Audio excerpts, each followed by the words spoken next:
Welcome back to Les Schwab Tire Center's Outdoor GPS, presented by Fisherman's Marine and Outdoor. Now it's time for your weekend tech tip, brought to you by Chevy Silverado. Okay, before we get into, we're talking with Keith Archer from Ultimate Egg Cure, his process on how to cure up his eggs and what you would want to do with his cure when you actually do that. First things first, though, before we get to something very mad scientist-y, let's take a quick shot here with that Kershaw Tech Cam. These are actually your eggs that were thawed, frozen, then thawed, fished, refrozen, and then thawed again, fished, was successful.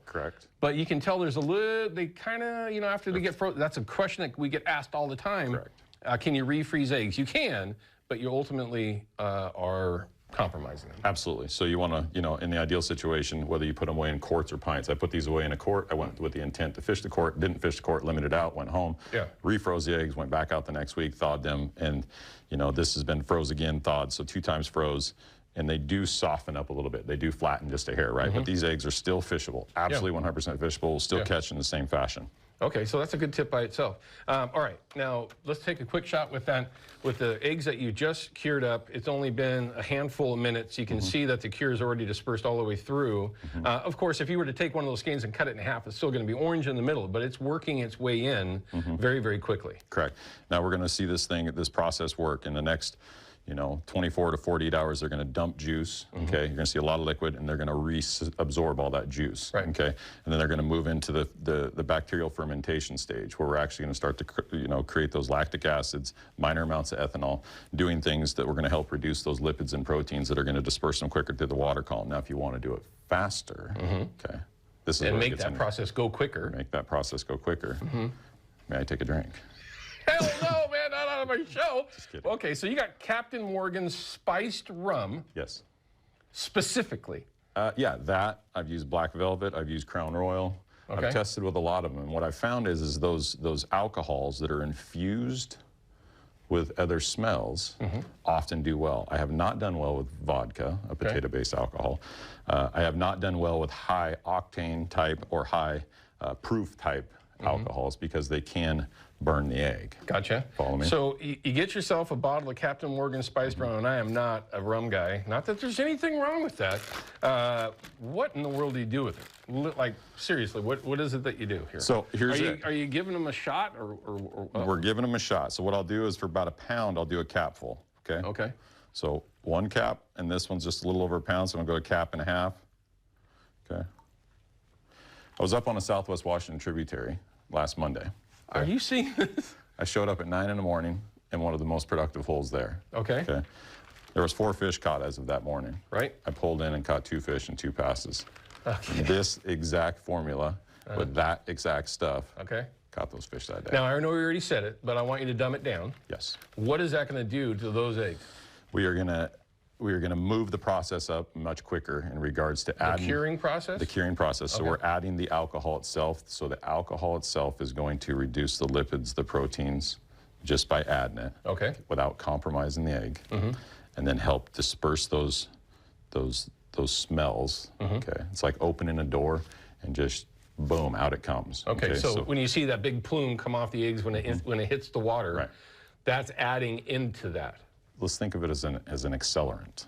Oh, all right. The solubility of the actual egg changes, okay? So it becomes, we're reducing it molecularly, right? So if you had 10 parts, now we have 1,000 parts that shoot through the water column. So now you just got more of your chemicals and your bite enhancement and the scent that you've got in there gets out there quicker. Absolutely.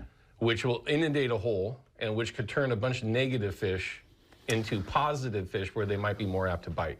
Yeah, I often associate it with barbecuing, right? Okay. If you say you're barbecuing a hot dog, it's a decent smell. Somebody throws on a big fat steak, and it's like, Lord have mercy, I'm ready. Okay, see, now that's how you want to explain that. Okay, that made a lot more sense to me.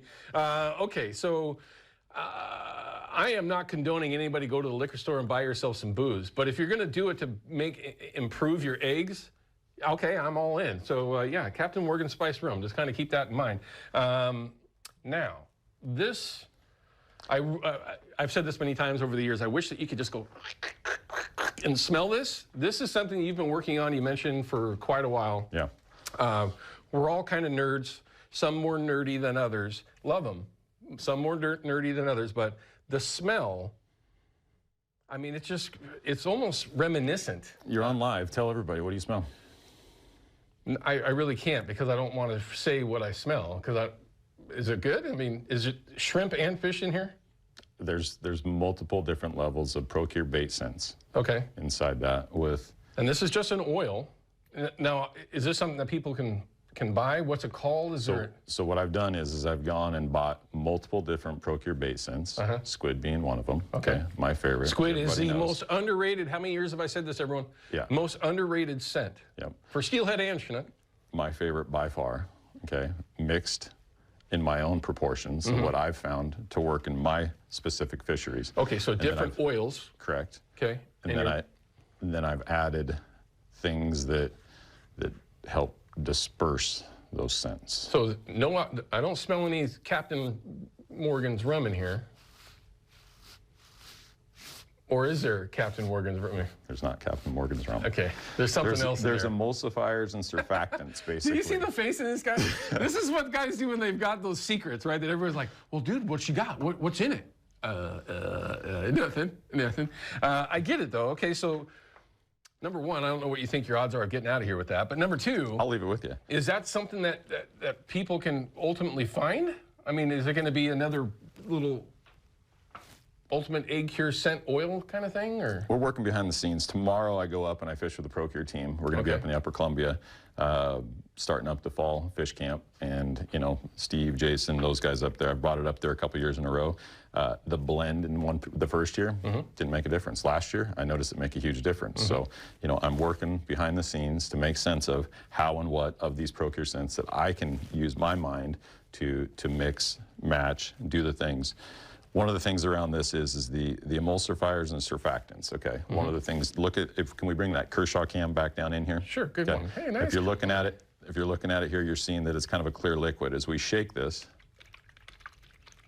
notice how it turns to a. Yeah. What the heck is going on there? Magic. Magic. Here's what I'm going to say, because we're down to a minute and a half. You can all make up your own different scents with those the Procure products, like the different oils and even some of the other products that they have available, because it'll break down water-soluble stuff in there, all things. But we've got 1 minute left. So last bit of advice for when somebody goes over to Fisherman's, buys themselves their ultimate egg cure. You've shown the process. Now what do I do? Does it go right into the fridge? You've already told us that the smaller skeins need a cure up for 2 or 3 days, 4 days, and the bigger ones up to 12 days. Absolutely. I will run them until I get that smell, that lactic acid smell that I prefer, right? So there's a level, and I haven't shared this yet on the social media sites. I haven't shared it on the Facebook, the Instagrams, those sort of things. But what I'm looking for is that smell. It's a pungent, almost, I'm just going to call it, it's almost like a snake piss smell. It's like an interesting, like when you touch a gardener snake, they have this radical smell that we've always called it this for years and years. And you'll smell it change as it's going through that curing process. Absolutely. You'll smell it going from fresh, sweet, to a more of a pungent. And that's when you know to jar it up and throw it in the freezer. That's exactly when I know. Okay, don't go anywhere. We're out. See, remember what I told you? They're already doing that.